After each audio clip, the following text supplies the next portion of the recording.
Shalom, sebentar lagi saudara akan menyaksikan kebenaran firman Tuhan yang kami percaya dapat memberkati saudara. Siapkan hati, pikiran, dan Alkitab saudara. Selamat menyaksikan.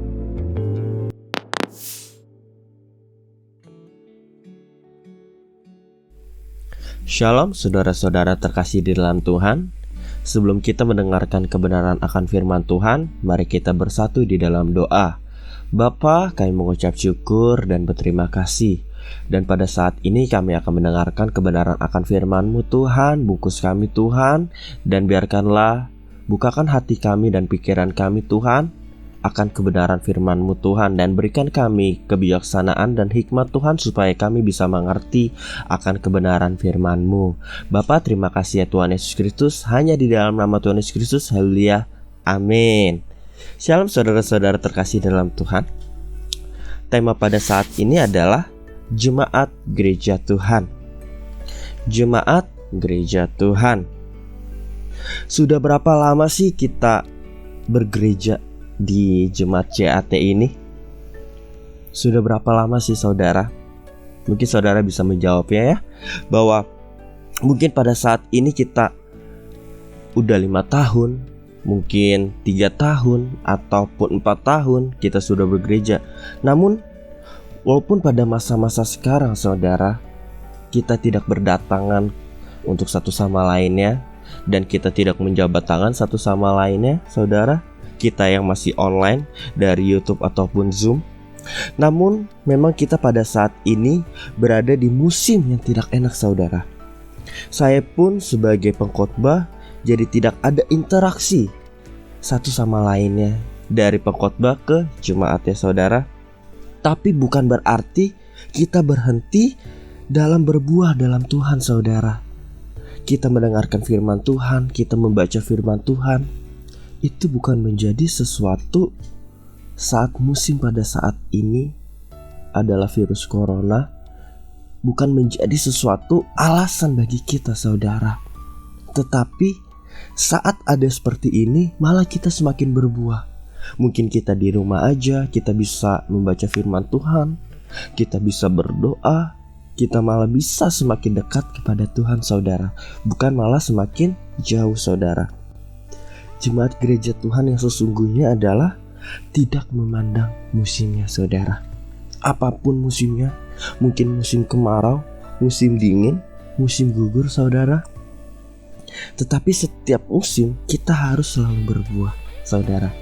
Mari kita buka di Lukas 13 ayat yang ke-6 sampai yang ke-9. Lukas 13 ayat yang ke-6 sampai yang ke-9.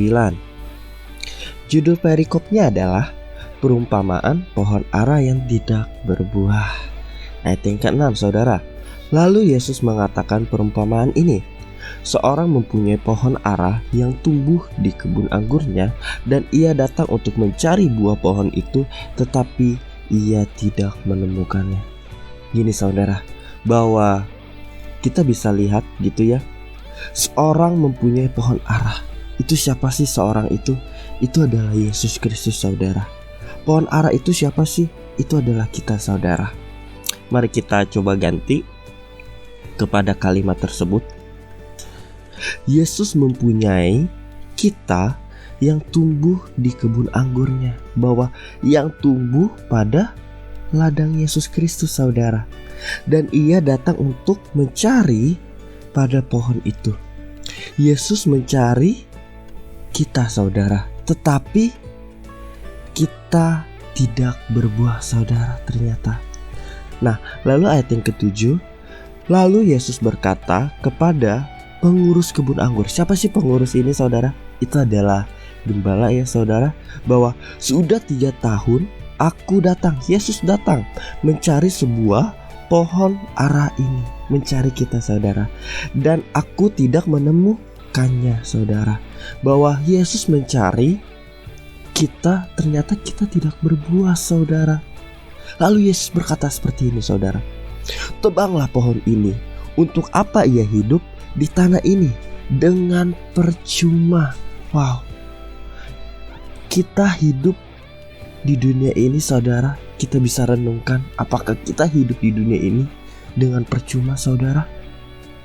Kita tidak bertumbuh dalam Tuhan saudara, kita tidak berbuah dalam Tuhan saudara. Pada ayat yang ke-8 saudara, jawab orang itu, Tuan, biarkanlah dia tumbuh tahun ini lagi, aku akan mencangkul tanah sekelilingnya dan memberi pupuk kepadanya saudara. Jadi gembala misalnya berbicara kepada Tuhan, Tuhan, biarkanlah Jumat-Jumat ini pada tahun ini Tuhan, aku akan mencangkul tanah sekelilingnya dan memberi pupuk kepadanya. Berarti bahwa sekelilingnya akan dicangkul untuk memberikan firman Tuhan yang lebih lagi saudara. Namun di ayat yang 9 dikatakan seperti ini, mungkin tahun depan ia berbuah, mungkin saudara. Jadi setiap gembala tidak bisa memastikan Jumat-Jumatnya itu berbuah saudara. Karena setiap orang yang berbuah itu karena ia mau mendengarkan, ia mau membuka hati untuk Tuhan saudara. Karena Tuhan memberikan kehendak kita itu penuh saudara. Namun jika tidak, tebanglah dia saudara. Apakah kita mau ditebang saudara? Tidak ya pastinya saudara. Bahwa kita mau selalu bertumbuh di dalam Tuhan saudara. Jadi saudara-saudara terkasih di dalam Tuhan, jika saudara yang sering mendengarkan firman Tuhan lewat dari Zoom ataupun YouTube saudara, tidak berbuah selama pandemi ini saudara, ingat saudara, Tuhan selalu memberikan kita kesempatan. Mungkin pada saat ini yang mendengar firman Tuhan gitu ya, ini adalah kesempatan bagi kita saudara. Tuhan memberikan kesempatan lagi dan lagi kepada kita saudara. Tetapi ingat saudara, mungkin kita besok, lusa, ataupun bulan ini, ataupun tahun ini saudara, ataupun mungkin tahun depan saudara, kita tidak tahu saudara, kita kapan dipanggil Tuhan saudara. Jangan sampai di dunia ini kita malah ditebang, bukan pada masa tuayan saudara. Jika kita tidak berbuah, berarti saat kita sudah tidak ada di dunia ini, berarti kita ditebang saudara. Tetapi jika kita berbuah saudara, dan kita dipanggil oleh Tuhan, berarti itu adalah tuayan saudara. Berarti kita ada sesuatu hal kemenangan, ada sesuatu hal bahwa kita di dunia ini bukan hanya daun saja, tetapi kita juga mau berbuah saudara. Itu adalah bagian yang pertama, berbuah dalam gereja Tuhan. Berbuah dalam gereja Tuhan. Namun yang kedua saudara, terus berbuah apapun musimnya. Terus berbuah apapun musimnya saudara. Mari kita buka di Markus 11 ayat yang ke-12 sampai 14 dan 20. Markus 11 ayat yang ke-12 sampai 14 dan 20 saudara. Judul perikopnya adalah Yesus mengutuk pohon ara. Ayat yang ke-12. Keesokan harinya, sesudah Yesus dan ke-12 muridnya meninggalkan Betania, Yesus merasa lapar. Dan dari jauh ia melihat pohon ara yang sudah berdaun. Ia mendekatinya untuk melihat kalau ia mendapatkan apa-apa pada pohon itu. Tetapi waktu ia tiba di situ, ia tidak mendapat apa-apa selain daun-daun saja, sebab memang bukan musim buah ara. Maka katanya kepada pohon itu, jangan lagi seorang pun makan buahmu selama-lamanya. Dan murid-muridnya pun mendengarnya. Apa sih maksudnya saudara? Pada ayat yang ke-13, Yesus tahu saudara bahwa itu bukan musimnya, bukan musim buah pohon ara itu saudara.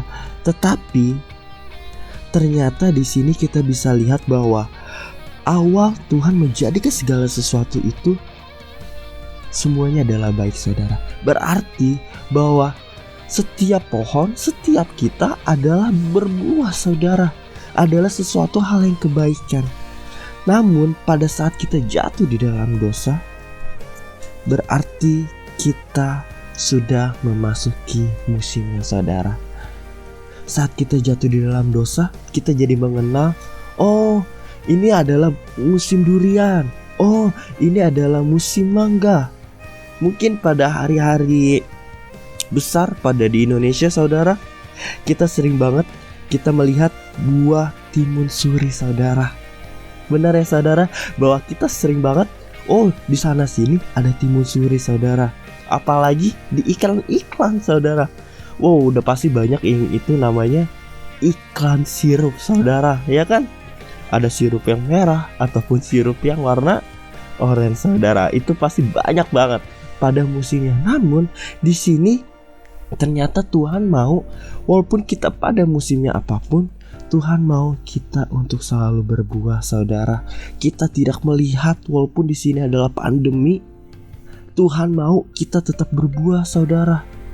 Namun pada ayat yang ke-20 kita bisa lihat, pagi-pagi ketika Yesus dan murid-muridnya lewat, mereka melihat pohon ara tadi sudah kering sampai ke akar-akarnya. Wow, ternyata saudara, yang Tuhan mau bukan berbuah pada musimnya saja, namun apapun musimnya, kita harus selalu berbuah saudara. Jadi jangan pernah kita gitu ya untuk mendengarkan firman Tuhan, untuk membaca firman Tuhan. Bapak Gembala kita sering banget untuk supaya kita membaca firman Tuhan terus menerus. Malahan pada hari Senin, Kamis saudara, kita ada doa puasa. Untuk apa sih saudara? Supaya kita bisa semakin dekat kepada Tuhan pastinya, dan kita malah semakin kuat iman kita kepada Tuhan saudara. Supaya kita selalu untuk ditanami pupuk yang baik saudara. Jangan omongan kanan kiri dari rumah tangga ataupun dari tetangga saudara kita dengarkan. Itu adalah pupuk-pupuk yang tidak baik saudara. Banyak isu-isu yang masuk. Tetapi saat kita membaca firman Tuhan, itu adalah pupuk yang baik saudara. Jadi pada poin yang pertama adalah berbuah dalam gereja Tuhan. Yang kedua adalah terus berbuah apapun musimnya. Mari kita bersatu di dalam doa saudara. Bapa, terima kasih ya Tuhan Yesus Kristus. Pada saat ini Tuhan, kami mau selalu berbuah Tuhan, apapun musimnya, apapun Tuhan yang kita jalani pada hari ini Tuhan, kami mau selalu berbuah di dalam Engkau Tuhan Yesus Kristus. Bapa, terima kasih ya Tuhan Yesus Kristus. Dan sekarang kami akan menerima berkat ya Tuhan. Mari kita angkat kedua tangan kita. Terimalah berkat dari Tuhan Yesus Allah kita. Diberkatilah anakmu, diberkatilah keturunanmu, diberkati apapun pekerjaanmu. Tuhan akan membuat engkau menjadi berhasil dan beruntung. Bapa, terima kasih ya Tuhan Yesus Kristus atas berkat-Mu pada hari ini Tuhan. Hanya di dalam nama Tuhan Yesus Kristus. Haleluya. Amin. Shalom saudara-saudara terkasih di dalam Tuhan. Tuhan Yesus memberkati.